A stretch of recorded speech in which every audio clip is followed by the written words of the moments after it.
Hello viewers, আসসালামু আলাইকুম। Welcome to my channel. আজকে আমি রান্না করব ইলিশ মাছ ভুনা। এর জন্য 4 টুকরো ইলিশ মাছ নিয়ে নিয়েছি। এখন এই ইলিশ মাছটাকে মশলা দিয়ে ম্যারিনেট করে নেব। ধনিয়ার গুঁড়া দিব হাফ চা চামচ, হলুদের গুঁড়া দিব হাফ চা চামচ, হাফ চা চামচ মরিচের গুঁড়া,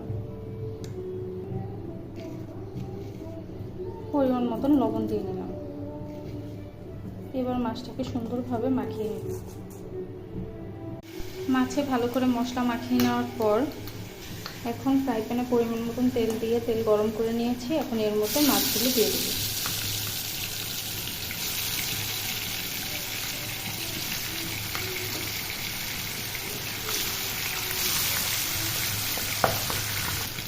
মাছগুলোকে ভালো করে লাল করে ভেজে নেব।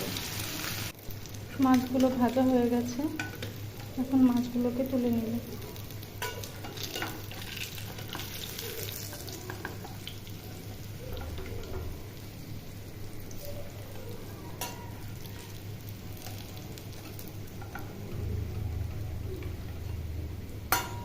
এখন রান্না করার জন্য পরিমাণ মতন পেঁয়াজ কুচি দিয়ে দেব।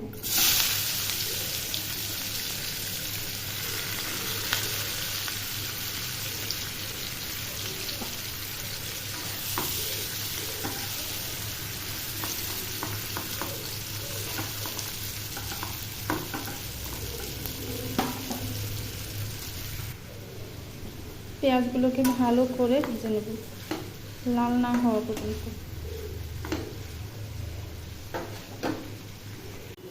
পেঁয়াজটা ভালো করে ভাজা হয়ে গেছে।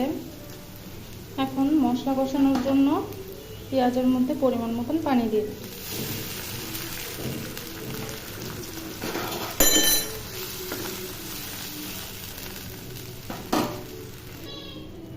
একে একে মশলাগুলো এখন দিয়ে দেব। মরিচের গুঁড়া দিলাম 1 চা চামচ, হাফ চা চামচ হলুদের গুঁড়া, হাফ চা চামচ ধনিয়ার গুঁড়া, স্বাদ মতন লবণ দিয়ে নিলাম। মশলা কষানোর মধ্যে আজকে আদা রসুন দিব না। আদা রসুন দিলে ইলিশ মাছ চিংড়ি মাছের স্মেলটা থাকে না, তাই আদা রসুন দিব না। ইলিশ মাছ চিংড়ি মাছে আদা রসুন না ব্যবহার করলেও হয়। যতক্ষণ না পর্যন্ত মশলাগুলো তেলের উপরে উঠে আসবে, তেল উপরে উঠে আসবে ততক্ষণ পর্যন্ত মশলা কষাতে থাকবে। এ পর্যায়ে মশলা ভালো করে কষানো হয়ে গেছে।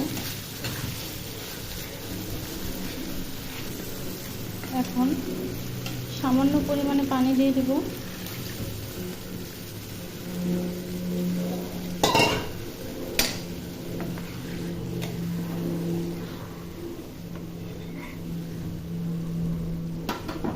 এখন এর মধ্যে মাছগুলো সাজিয়ে দেব।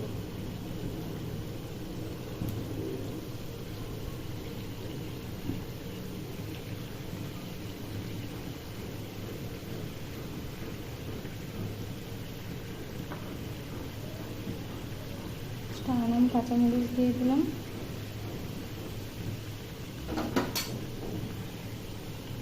এবার 2 মিনিটের জন্য ঢাকনা দিয়ে ঢেকে দেব।